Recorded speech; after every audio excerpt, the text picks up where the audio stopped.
Hey friends, and welcome to another podcast episode. My name is Taylor, and I am joined by my co-host, Kelley. Hi everyone, thanks so much for joining us again.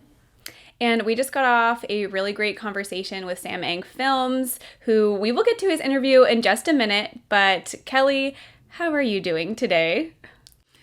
I'm good. We have just a nice chill week. We're going to head down to San Diego, watch the Super Bowl with my in-laws.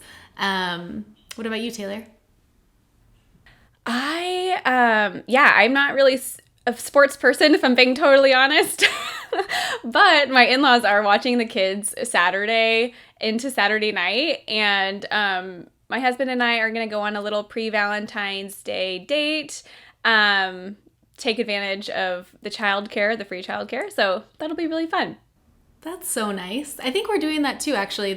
Since we're going down, my in-laws are going to watch them Saturday, and then we're going to go to dinner with my husband's brother and their wife, and we're going to do like a little pre-Valentine's Day thing too. So that's so fun.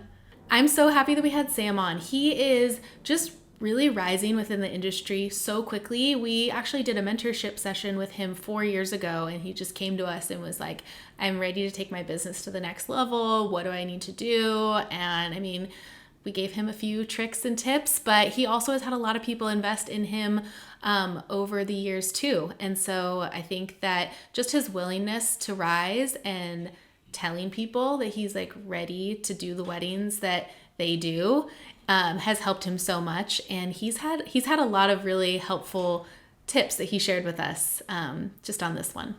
Yeah, I met Sam at Engaged Dove Mountain in December. So if you're listening to this, like as it goes live, it's just a few months ago. I love Sam's work. He filmed a couple of engages as well. I think that's how I first learned of him. And it's so true. He had some really great insight and wisdom that he shared with us, and we can't wait to share that with you guys. This is the Level Up Podcast. I'm Taylor Petrinovich. And I'm Kelley Gilster of 618 Studios. And we are on a mission to help filmmakers level up their businesses and their craft so they can make more and work less. We want to help you confidently take your business from mainstream to luxury, and it all starts right here.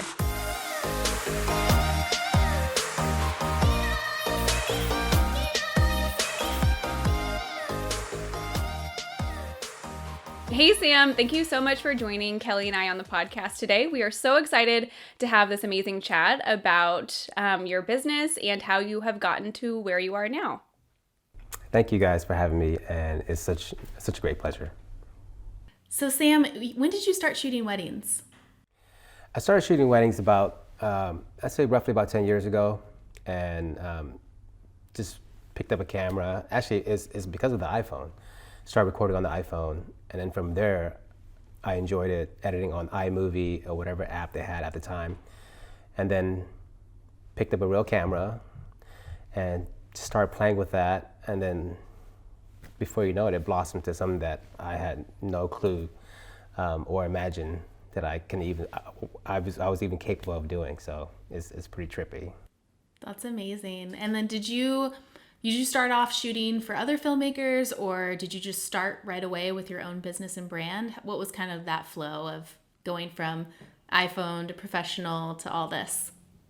Yeah, my brother was a photographer. He's really big in our local community in Long Beach, and he was taking photos, and he was saying, Sam, video is the next big thing. You should play around with the camera. And so I took his advice, and I started playing with it, and then he asked me to watch Ray Roman. He did like some teaching course. I watched him. I watched a couple other guys, and I was like, man, this is inspiring. And so I started, putting myself out there, and was like, hey, I'm gonna go shoot a couple weddings just to see if I can do it. And I did, and it was the worst decision I made in my life. Really? What happened? It was just a lot of mistakes, just not charging enough, overworked,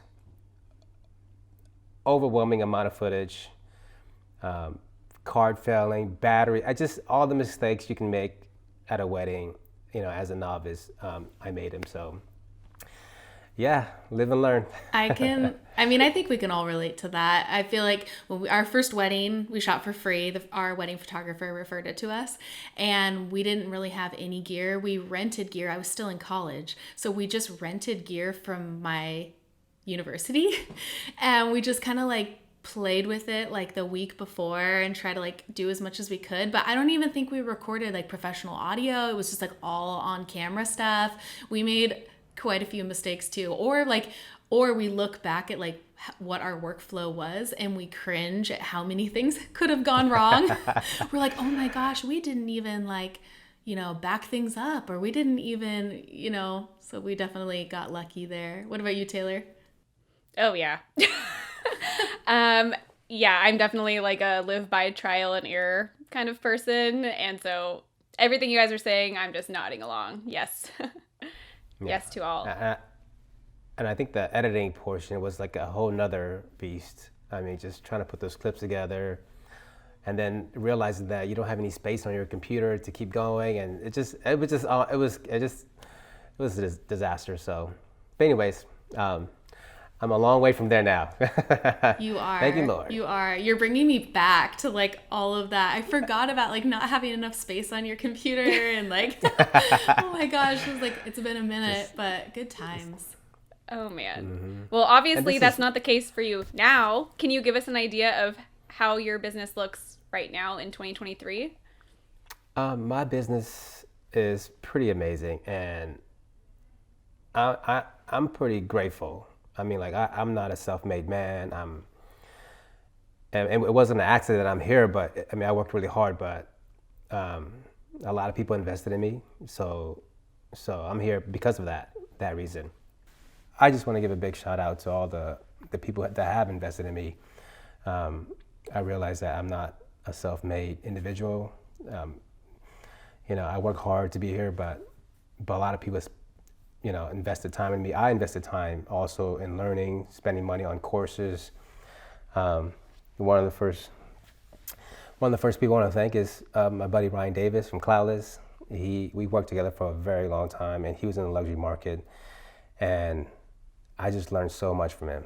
And he pretty much taught me how to operate in the luxury market, and a lot of what I learn and what I do is from Ryan Davis. So thank you, Ryan. LaRev, they really took me under their wings also, and just showed me the ropes. I helped him with his second business, and then shooting those other weddings for him that he needed help with. And and not only did he helped me a lot, but he paid me handsomely too. So appreciate that. And of course, 618, you guys, I remember. I don't know if you remember or not, but a while ago, we went out to eat together. I paid for your mentorship course, and you gave me the LUTs and just all the things that I needed. Like, and I looked over it and I'm like, okay, this is what I need. This is when I was like rebranding, trying to get to the next level, and that changed my business completely. The coloring and just everything. Of course, all the planners just for giving me a chance, and I'm so glad you did. So, but that's just thank you to all those who invested in me. So I really, really appreciate your time. Yeah, it's such a fun industry, and I think that everyone wants to see everyone succeed, especially just people who are willing. And like when you came to us, and that was so fun. Like, we need to do that again. And I feel like I was like just pregnant with our first son, so it's been a minute. Yeah. It's been like almost 4 years.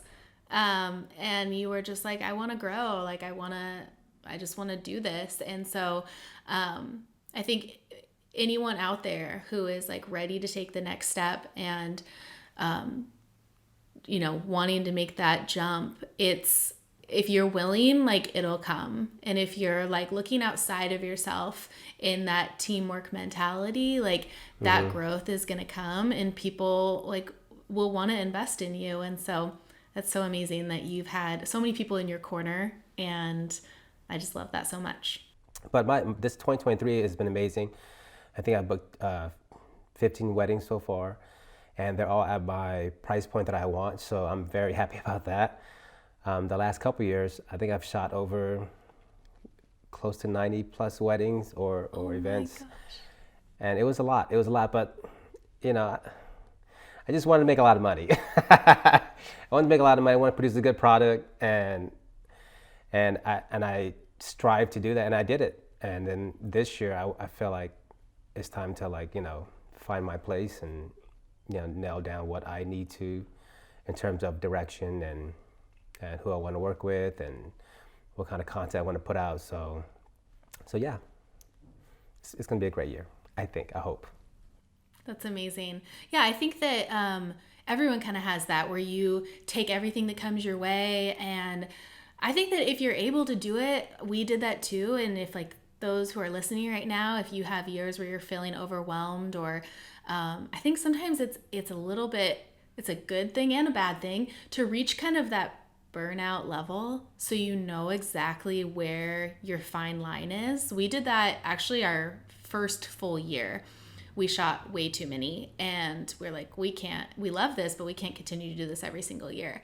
So learning where your parameters are, and then you have such a big like batch size of clientele and planners and wedding styles and locations, then you can kind of, like you said, this year hone in on who you want and what's going to invigorate your business and grow your business to that next level. So good for you. That's really exciting. I'm sure 2023 is going to be so amazing. Thank you. And also, because I booked all those weddings, I mean, I was shooting a wedding many years ago, and the bride was speaking, or giving a toast at the reception, and she said that the reason why she met her husband was she said yes to everything. And she was a very introvert person, you know, didn't want to go out, didn't want to socialize, didn't want to go to any parties. And she's, you know, she loved reading and kind of being a bookworm. And then one year, she decided to say yes to everything. And that's how she met her husband. And then from that toast, I made a decision also that I'm going to say yes to everything. And that's how I end up shooting way too many weddings and events. So just saying yes to everything. But I love every bit of it, and I love the process. So yeah, and I feel like if ever my business declines or, you know, falls back just a little bit, I think I'll go back to plan A again, where just yes to everything until, you know, because you have to rediscover yourself, recreate yourself, and then, you know, find, you know, what's changing out there, you know, and sometimes what you're doing is not, you know, what's the word, resonating with people, just because maybe it's old school or whatever it may be. So I just, you know, I don't know. You know, no, you're on the up and up. Nothing's going to be declining with your business. You're on an amazing trajectory. So, yeah. So you've gone from saying yes to everything to being a little bit more strategic and honing in on your style. What does that look like now? So about 10 years ago, I was really focused on storytelling, making it very personable, you know, card reading, you know, gift exchange, maybe directing some, and having that moody look. And when I stopped shooting that style, my business took off. And not saying that style, there's anything wrong with that style. And I think we were still doing it like a year ago until I started like taking it off of our questionnaire. I used to ask, like, are you planning to exchange gifts or letters? And I think that would put that in the client's mind that, like, oh, maybe we should, or this could be a cool thing to film. And then I think I just started to realize that at the level of weddings that we were shooting at that point, there's so much more production going on in the day that you have to really, really stay on time. And the gifts and letters didn't fit into that production of the day. If it's a very organic thing, like say a bridesmaid just happened to come in the room and was like, hey, you know, Joe wanted me to give you this, and I just happened to be there, then I'll film it. Like if it's a very organic thing, and because I think a lot of our own approach is very organic too, but I'm not really going to like set up the scene of a gift opening anymore, because it's just, there's too many moving parts to these high level weddings. So it was really just becoming like a burden. And so, Yeah, so when I changed my style and my approach, it changed my business 180 degrees. So now I step on the scene with my suit on, always with a suit, no matter what the budget wedding is. My goal is to blend in and perform. What do you do? What do you guys do? When you guys show up, you guys just blend in, and do you guys make a scene, or do you guys? No, I don't know. we do not make a scene. I'm like a little church mouse. Yeah. Just like Yeah. maneuvering through the day. Well, it's not about us, and I think that's why some Exactly. videographers have a really bad name, is they like make it about them and their production, Yeah. and Yeah. that's not gonna fly.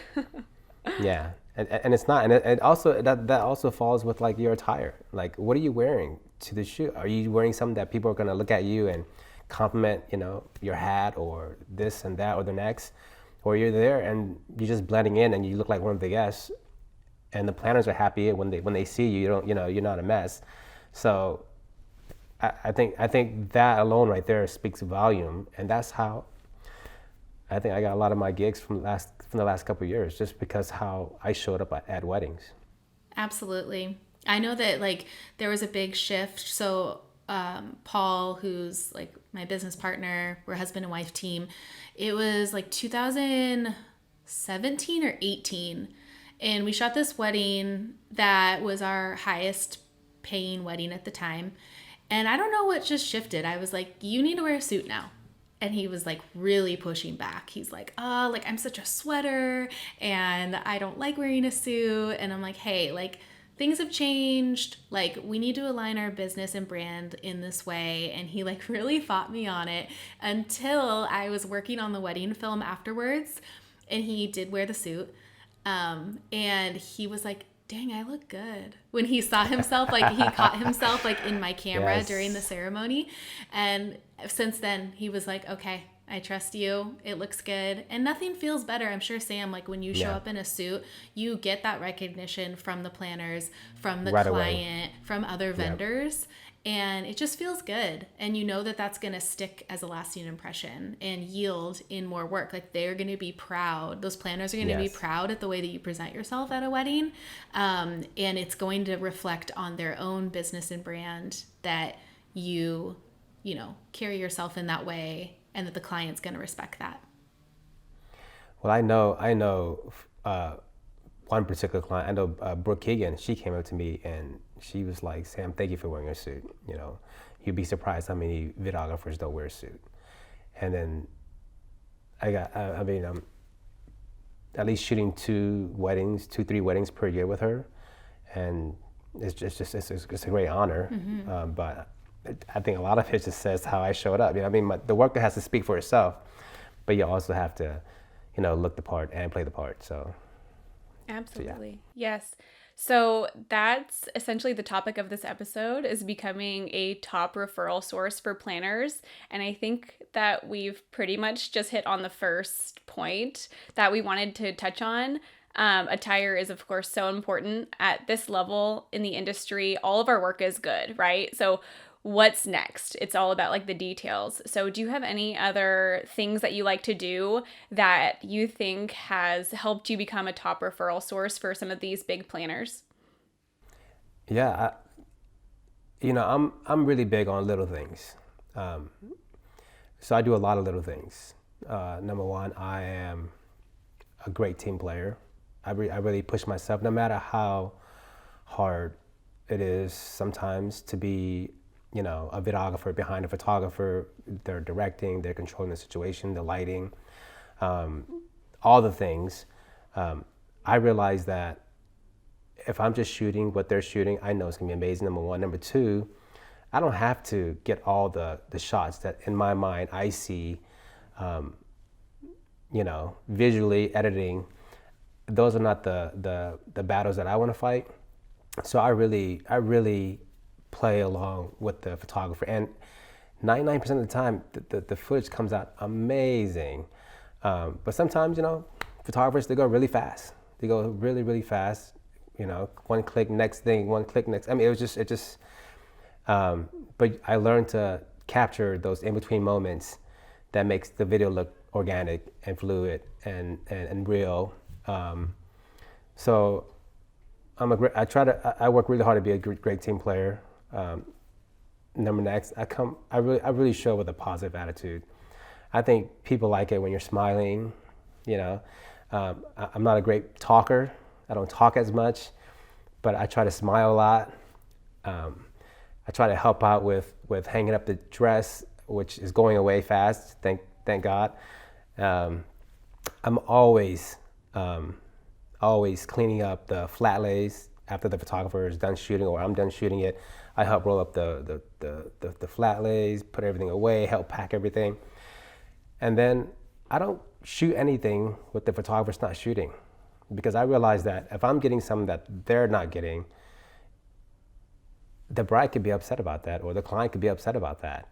And so I'm not out there in the room getting makeup shots while the photographer is doing the flat lay. You know, it's just, unless there are two people working at the same time, maybe I'll bounce back and forth. But in a lot of those situations, I'm just with the photographer the whole time. And I kind of like that better. Less work for me, but I know that the end results can be good regardless, and all the moments can be captured. So, but being a great team player, paying attention to the small little details, having a good attitude, help with cleaning up, moving furniture around, those little things, they go a long way. Even if I see a planner carrying a box, I would stop what I'm doing, put my camera down, and help carry a box over, because I know those little things, that it leaves a lasting impression. Oh, like saying, oh, he's here to shoot, but look, he's taking the time to carry this box for me, or whatever it may be. Help line up the chairs, help light up the candles during the reception. Those little things, I know goes a long way, and I know that it works because planners have told me, and I shoot with the same planners all the time now because of those little things that I do all the time, and the client loves it, you know. So yeah, I think I'm just rambling, but yeah. No, amazing. No. I'm just rambling. I love the saying where it's like, people don't always remember what you said or what you did, but they always remember how you made them feel. And I feel like that's what you're doing. Like, you're making them feel taken care of and like you care. Yeah. You know, you're not just there to like get in, get out. Like, you're a part of the day in a bigger way than just like the end product of your film. Exactly. And at the end of the day, my goal is I want the bride to say, was there a videographer here? Mm-hmm.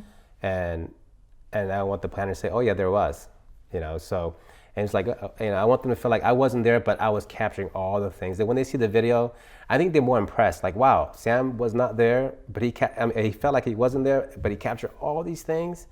I mean, that's pretty amazing, you know. And I think that alone is an art in itself, because it's so easy to be there and everybody, you know, notice your camera, what kind of camera you have a gimbal, you know, you're in front of people. I mean, it's so easy, you know, to be present, but when you're present and then all at the same time feel like, you know, you're kind of disappearing, I think it's another form of art. So yeah, hope that makes sense. That's really true. I feel like whenever the biggest compliment is like when you're either like saying goodbye to the client at the end of the night or the planner, and they're like, wow, like I kind of even forgot you were here. And it's such a compliment because we've done our job. Like, we're blending in with the guests. We're creating an amazing experience where we're not like, you know, not everyone's noticing us. Like, we want to just blend in and make the event flow as seamlessly as possible. And if we can all play a big part in that, and it sounds like you do too, like,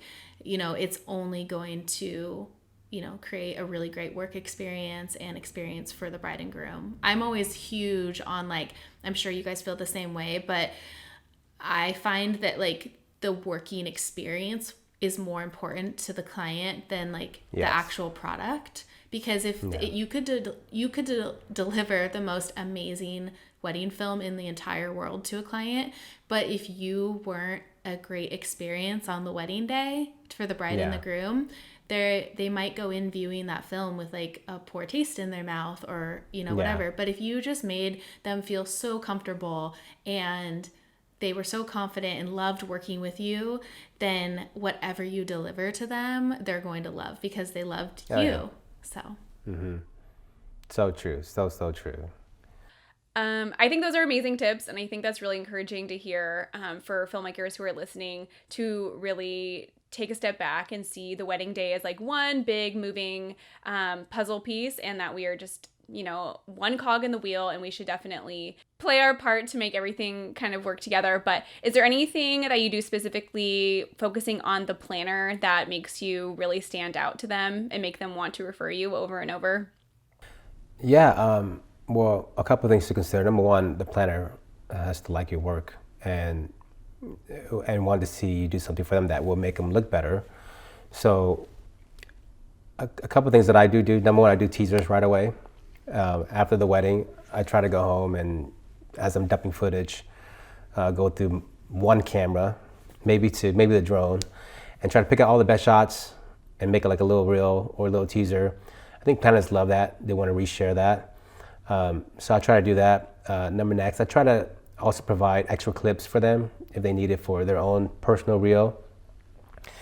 And go in there, get the best clips that I think they might like, some detail shots, crop them to be iPhone friendly or phone friendly, and then send them that also. So I know they. Can I ask what your workflow with that? Like, so how soon after the wedding are you doing some sort of teaser? Are you sending the file to them and letting them have first dibs to upload, or are you uploading it and just tagging them? Like, what does that look like?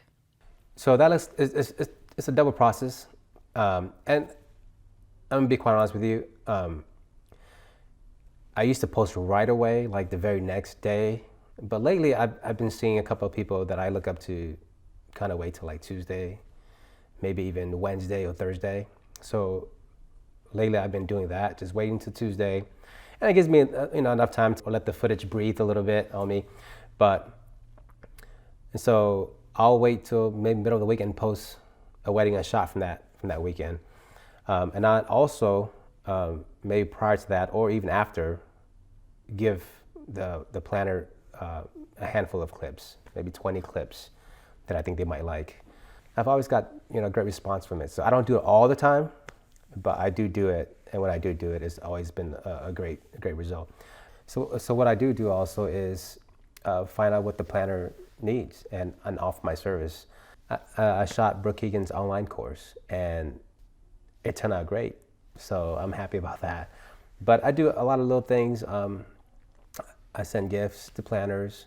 I think my goal is this. When they get a client, I just want to be in the conversation.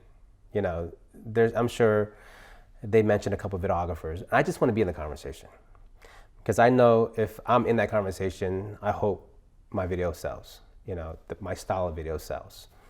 But if I'm in that conversation, that's a win for me. So whether I get the gig or if I don't get the gig, it doesn't matter. But as long as my name is mentioned, I'm happy about that. And that's been my ultimate goal, is just be on the forefront of people's mind. And it's so easy to disappear in this industry. There's so many videographers. And you could be just a passing thought. And like you hear 1 minute and you're gone the next. And then I think the challenge is like, how do you stay relevant all the time? How do you stay on people's mind all the time? And I think it's just reminding them that you're here. You're not gone. You're still working. You're still shooting. You're still editing, and that's easy to forget because we're constantly in our office editing. So, and we easily forget. But yeah, that's just another part of the business where it's hard to keep up with. But you do it because and not only that you love people and you want to make people happy, and it works. So. Yeah. I was listening into a podcast recently that Le Rev was on, and I mean, they are just like shooting the most ultra luxury events now, and their business has just scaled so much. And he had a really interesting just concept that he put out there. Was he kind of said that being a filmmaker, you're kind of like and especially in that level, you're kind of like the star quarterback, but that there's like, 10 or 20 other guys that are going after that spot. If not, if you're looking at like the up and coming, think of like all these football players that are entering college, that are going to be entering like I was gonna say like the big leagues, but I'm super into sports, guys. And Super Bowl Sunday. It's Super Bowl Sunday coming up. So just like, there's gonna be so many people that are working hard to get to where you are. And so it's just really important to not just like get comfortable. Stay up on social media, make sure that you're keeping in conversation with your planners, that you're doing those small things like reaching out, being in this off season. I think it's also really important. I've reached out to a couple of planners that I know are in the midst of a rebrand for their website. Just saying like, hey, we did some great events together in the last couple of years. Like, I'd love to put together something if you want a video piece on your, new website. And that's awesome. Yeah, so just things like that, just like looking for ways to serve those planners, and just ensure that you remain a top pick for them. Yeah. Recently I was in Arizona. I was at the Engage with Taylor, and the planner reached out to me and said, Sam, one of the bride's mom asked if you can, push out some content for her. And right away I did it. Gave her the content. She loved it, of course. Of course she loved it. Bride's mom. Bride's mom. But long story short, right after that, I get a really, really nice letter from the planner. And it was very fulfilling, to say the least, because she was just like, Sam, I can't believe you did this so fast. Can't believe you turned around for us. And they were so happy about that. So Sam, looking at 2023 and 2024, and just in light of wanting to remain transparent along our sector of the industry, I think I just read something recently that another planner educator had put out that said 70% of the wedding industry is undercharging. I thought that was huge. I didn't realize it was 70%. And so I just think that it can be really easy to like get comfortable with where your prices are at, and not realize that there's other filmmakers that are greatly leveling up their prices each year. We actually just did a segment 2 weeks ago about when to raise your prices.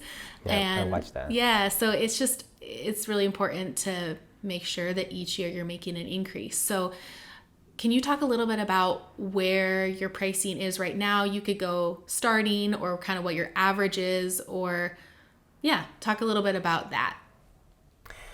So I'm starting at $8,600 as my starting point, and that's one videographer, that's a highlight, that's one camera angle of a ceremony and one camera angle of the toast.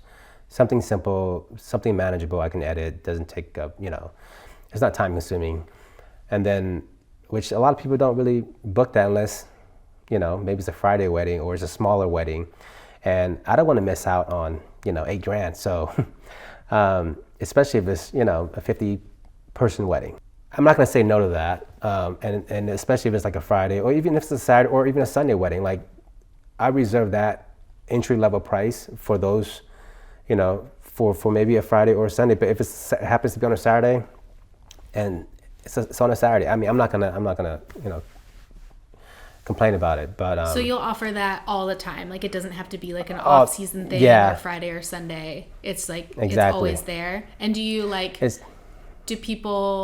what percentage would you say of your clients book that entry package?